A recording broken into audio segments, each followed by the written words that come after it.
First time image of Ashoka எடுத்தோம் கர்நாடகால. Obviously the question appeared. இப்போ ராகி கார்கி was excavated. அதை பத்தி ஒரு கொஸ்டின் வந்து ரெண்டு விஷயம் சொல்றதுன்னா, ஒன்னு பாசிட்டிவ் எக்ஸாம், இன்னொன்னு சைக்கலாஜிக்கல் எக்ஸாம். ஸோ ஹிஸ்டரியில பெரும்பாலும் என்கிட்ட வந்து கேட்கிற கேள்வி என்னன்னா, சார் நீங்க சொன்னீங்க என்சிஆர்டி மட்டும் படிச்சேன், ஆனா வடக்கிருத்து எல்லாம் கேட்டிருக்காங்க, தெரிஞ்சா எழுது, தெரியலன்னு விட்டு போ. ஸோ நான் ஜமீன்தாரி சிஸ்டம் படிக்கிறேன். Who is a zamindar is a fact. Zamindar அப்படின்றவங்க. So UPSC is expecting us to do what? Both. நம்மளோட strength and weakness-க்கு play பண்ணா it will be better. ரெக்ரூட்மெண்ட்ல ரொம்ப பாசிட்டிவான ரெக்ரூட்மெண்ட் யூபிஎஸ்சியோட சிவில் சர்வீஸ் ரெக்ரூட்மெண்ட் தான். UPSC பொறுத்த வரைக்கும் ஹிஸ்டரியில even though we call the subject to be with highly dumped with fact, UPSC is still trying to build out a application around it and ask a question. ஏன் அப்படின்னா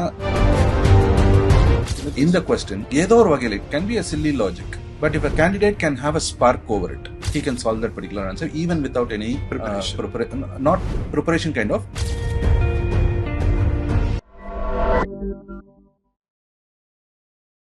Sir, history-னு பார்க்கும்போது I understand predominantly statistics. There is a current affairs portion, I understand, but it is more of facts. Correct. But UPSC exam-க்கு prepare பண்ற nature, the mindset of the student is that don't run behind facts, run behind applications. This is what we train students. But history-க்கு வரும்போது we are trying to train them on the reversal. First, is it right? Secondly, what is this combination of factuality and application is required for the history subject? For economics, we normally feel facts is required, but your application knowledge should be very high. Geography also, what is happening now and what is the application happened, adile the question irukku. So how is history, sir? See, facts அப்படின்றது நம்ம எதை ஃபேக்ட்ஸ்ன்னு எடுக்கிறோம் அப்படின்றது தான் இருக்கும்.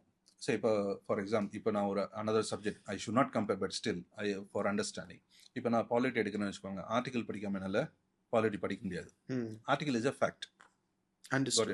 ஆனா அந்த ஆர்டிக்கலை நான் புரிஞ்சுக்கிறது வந்து கான்செப்ட்.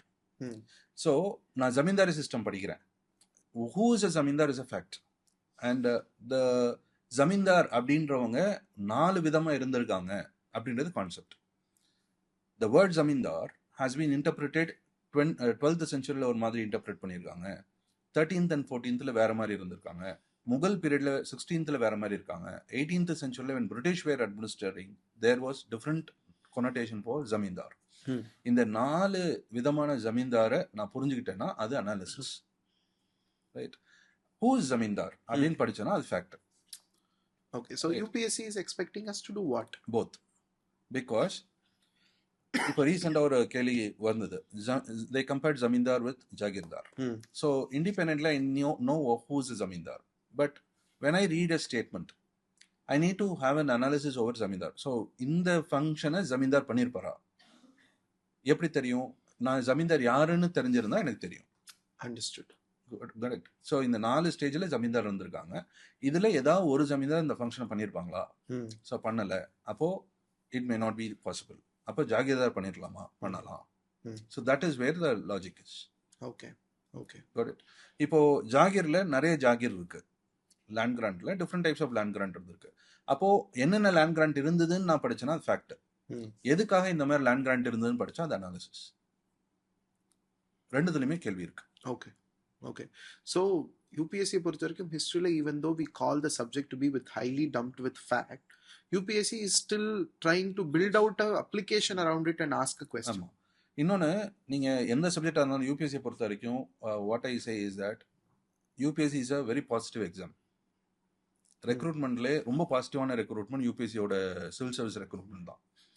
ஏன் அப்படின்னா every examiner ensures that they provide some ample clue in the question so that the candidate will at least try even if it is not known to them. ஏதோ ஒரு வகையில் it can be a silly logic, but if a candidate can have a spark over it, he can solve that particular answer even without any preparation. Not preparation kind of, not understanding or known that particular area. Understood. Okay, so definitely that threshold knowledge is important. But நம்ம சொல்கிறோம் இல்லையா, நம்ம அதை dump பண்ணி நம்ம ஒரு encyclopedia மாதிரி இருக்கணும், ஐஏஎஸ் படிக்கிறோம்னா எல்லாமே தெரிஞ்சிருக்கணும் அப்படின்னு நினைக்கணும்னா அப்படி இருக்கணும்னு அவசியம் கிடையாது. The skill of solving the question using the knowledge what I possess, it is more the proactive sense during the examination time. அதனால தான் நான் 2 விஷயம் சொல்றதுன்னா, ஒன்று பாசிட்டிவ் எக்ஸாம், இன்னொன்று சைக்கலாஜிக்கல் எக்ஸாம்.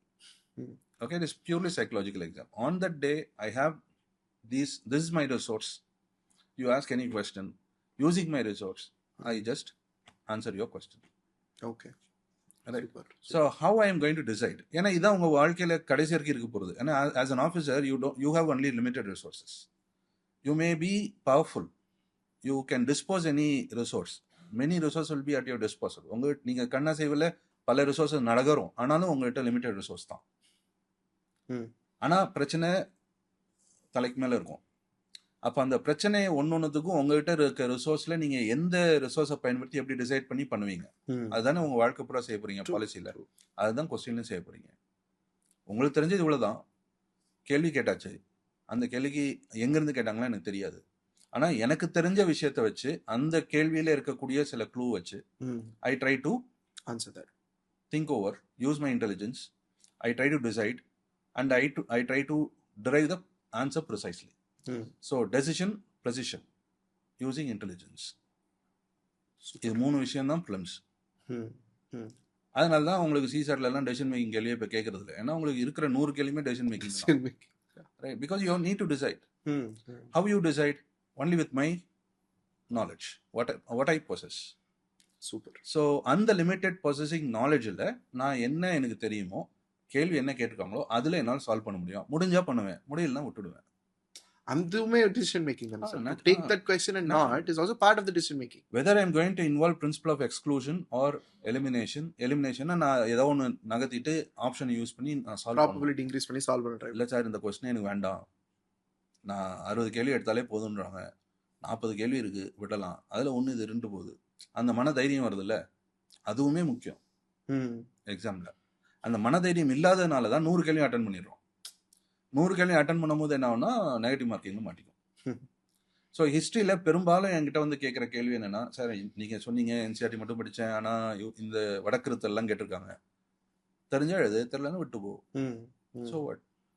ஆனால் அதே வருஷம் இன்னொரு கேள்வி கேட்டிருந்தாங்க. Concept of stupa was only known since Buddhism. அந்த ஒரு ஸ்டேட்மெண்ட் இருந்தது. அந்த ஸ்டேட்மெண்ட் என்சிஆர்டில் இருக்கு. இந்த ஸ்டேட்மெண்ட் எழுதுனியா அப்படின்னு கேட்டால் எழுதலை. ஏன்னா அது எங்க இருக்குன்னு தெரியும். அது என்சிஆர்டிலே இருக்குல்ல. அந்த பேராகிராஃப் படிச்சா அது தெரியும். அதே வார்த்தையில இல்லை, ஆனால் அந்த பேராகிராஃப் படிச்சிங்கன்னா அது தெரிஞ்சிருக்கும். அது நம்ம எழுதலாம்ல. That's a question. இப்போ என்னன்னா அந்த வடக்கிருத்தல் இந்த புக்ல தான் இருக்கு.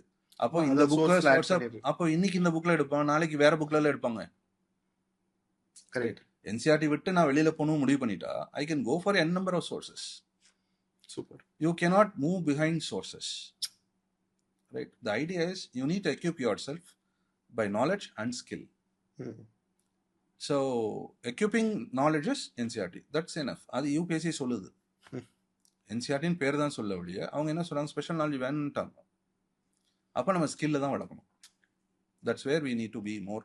எப்போ ஸ்கில் வளர்க்கணும்னா எதை டிசைட் பண்ணணும், எப்படி ப்ரெசிஷனை கொண்டு வரணும், என் இன்டெலிஜென்ஸை எப்படி யூஸ் பண்ணணும், எக்ஸ்க்ளூட் பண்ணணுமா, அதை எலிமினேட் பண்ணுமா, இல்லை நான் அதை அட்டன் பண்ணுமா வேணாமா, இந்த மாதிரியான ஸ்கில்லை தான் நம்ம டெவலப் பண்ணணும். Super, sir. So, number team did a quick research work towards the questions that we had, sir. So, I have asked the team to build it based on ancient, medieval, modern, and then art and culture. Okay. So, similarly, all 5 pillars of the sessions I clearly see that UPSC is maintaining this 14 to 18 question, 15 average questions for all subjects, and history is also part of it. And a point enna, every year people say the polity notion nariya irundhathu, history nariya irundhathu, but irundhalum average ah the questions la avanga maintain pannite da varanga 15 questions. But in the 15 questions the bigger portion has been into modern India, where more than 7 questions, 8 questions varaikum poirukanga. And then the second importance is being given to art and culture is what I see. 4, again few years 6 poirukanga. And then third they are going towards ancient, and then they have kept medieval in it. So ancient again 4, 5, 3, 2 poranga. And then medieval they have never crossed 2, 3 questions.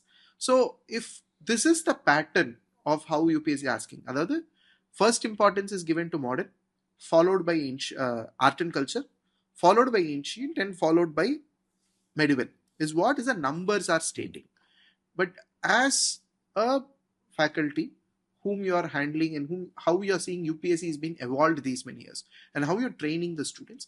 உங்க training எங்க இருந்து ஆரம்பிக்கணும், இந்த ஆர்டர்ல train பண்ணா கரெக்டா இருக்குமா? Because chronology starts from ancient flows up to modern. And then art and culture is also, again, it is predominantly placed in ancient and medieval.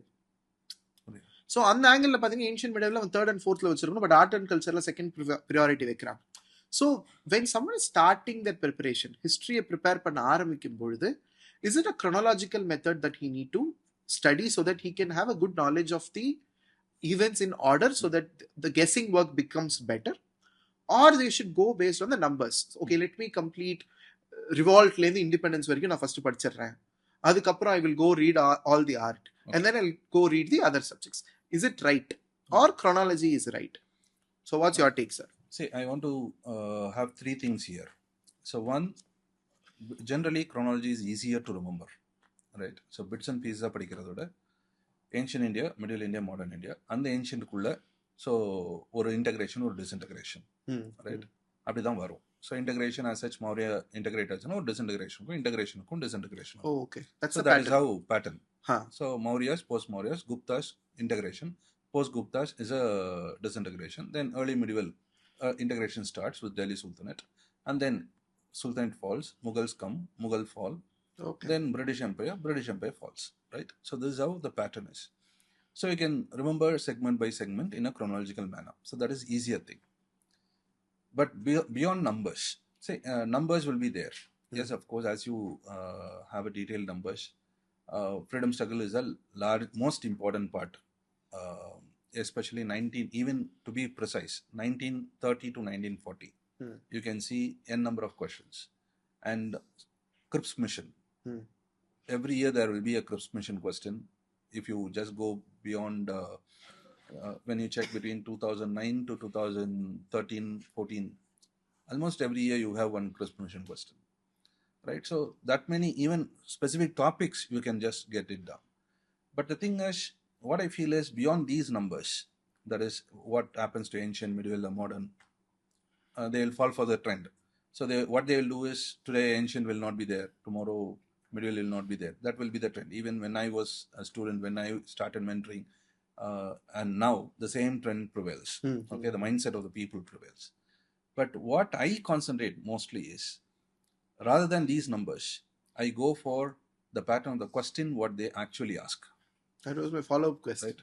So I'm least bothered about what is asked. I mean, what number of questions is asked in ancient or medieval or modern. Say they may ask 2 questions, they may ask 3 questions, they may ask 4 questions. That's immaterial to me.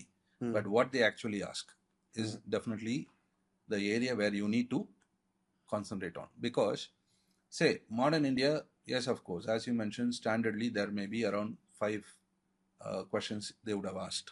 But what 5 questions they are asking? Are they same? No. Okay.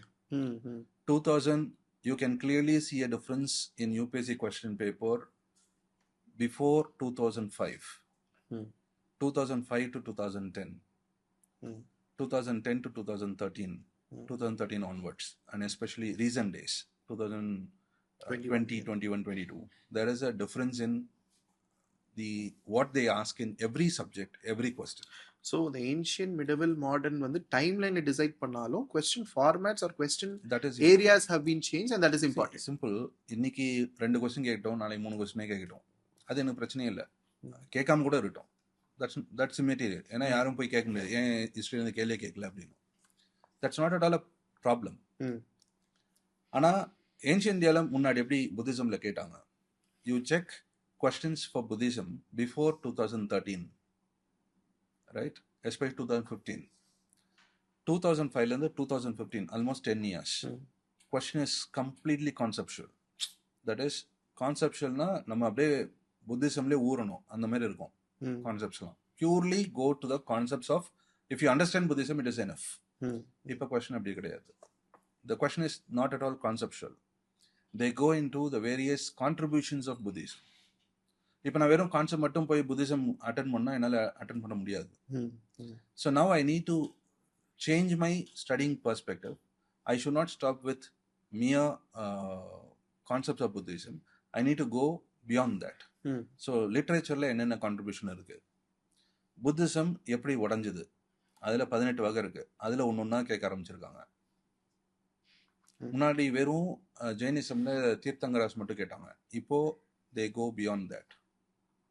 Okay, so there is a change in what they are going to ask, but it's still within the control of NCERT. The limits of NCERT is there. They are crossed, no doubt about it. Say for example in Ashoka, there was a question on Ashoka with respect to current affairs. So first time image of Ashoka vedutho Karnataka la, obviously the question appeared. So that can come, that's always there. UNESCO la or site include pannirpaanga, that will appear. But the thing is, what they are going to ask in general parlance la, it has changed. அதுதான் candidate முக்கியம். ஏன்னா நான் படிக்க போகிறத define பண்ண போகிறதே அதுதான். நான் எப்படி படிக்கணுன்றது, என்ன நம்பர்ன்றது எனக்கு பிரச்சனையே இல்லை. ஒரு கேள்வி கேட்டிருந்தாலும் கேட்டிருக்காங்க, அப்போ படிச்சு தான் ஆகணும், ரைட். ஆனால் என்ன கேட்டிருக்காங்க, எப்படி கேட்டிருக்காங்க முக்கியம். இண்டஸ் வேலியில் கேட்குறதே வேதிக் ஏஜில் கேட்க மாட்டாங்க. இண்டஸ் வேலியில் நேச்சர் பற்றி நிறைய கேட்பாங்க. நேச்சர் ஆஃப் த இண்டஸ் வேலி சிவிலைசேஷன், அதோட சோஷியல் நேச்சர் என்ன, ரிலிஜியஸ் நேச்சர் என்ன. வேதிக் ஏஜில் it will be completely different. Okay. So it will be more of literature, it will be more of terms, it will be more of understanding what their contribution is all about. So ஒவ்வொரு டாப்பிக்கும் அவங்க change பண்ணிக்கிட்டே இருக்காங்க, அதுதான் முக்கியம். எனக்கு இந்த numbers வந்து முக்கியமே படாது if I am going to be a preparer. Okay. So when I mentoring, I concentrate more on what they actually ask and I don't go with the numbers what they have. Okay. So அந்த angle யோசிச்சோம்னா sir, I see our students focusing on few areas like that. For example, they take up the socio-religious reforms alone and prepare around it. They'll try to predict some personalities that is there in news and few personalities, and they read only the personalities and around events around that personalities as well. So in the madri enna areas, but you gave a very good example of how an Indus Valley and Vedic age oda questions are differing. Indus Valley civilization, it's more about talking what is their nature, avanga religion, avanga socio cultural structure enna adha pathi kekranga. In Vedic they are mostly asking about the terms, in the term enna and the term enna. So modern history பொறுத்த வரைக்கும் our students are personality based questions நிறைய படிக்கிறாங்கங்கறத நான் பார்க்கறேன். Reforms related questions நிறைய prepare ஆறாங்க அப்படிங்கறத பார்க்கறேன். If in that angle we need to go, நீங்க சொன்னதனால அந்த நம்பர்ஸ்ல இருந்து themes ன்னு சொன்னதனால, what are those larger themes you feel is going to be the trend for this year? Okay. See, இப்போ overall நம்ம area பார்த்தோம் அப்படின்னா for 10 years or 15 years, almost UPSC have touched almost all topics. Okay, the areas வந்து பார்த்தீங்கன்னா previous year question வந்து எடுத்துடலாம், we can get information about it, எந்த ஏரியாவில் கேட்குறாங்க அப்படின்னு. பட் ஒரு கேண்டிடேட் வந்து there are two types of candidate. ஒரு கேண்டிடேட் வந்து ஹிஸ்ட்ரி வந்து they are comfortable with. There are second type of candidate who are not comfortable with, because இந்த நீங்கள் சொன்ன அந்த 10 சப்ஜெக்டில் எல்லாருமே எல்லாத்துலேயும் கம்ஃபர்டபுளாக இருக்கணும்னு அவசியம் இல்லை.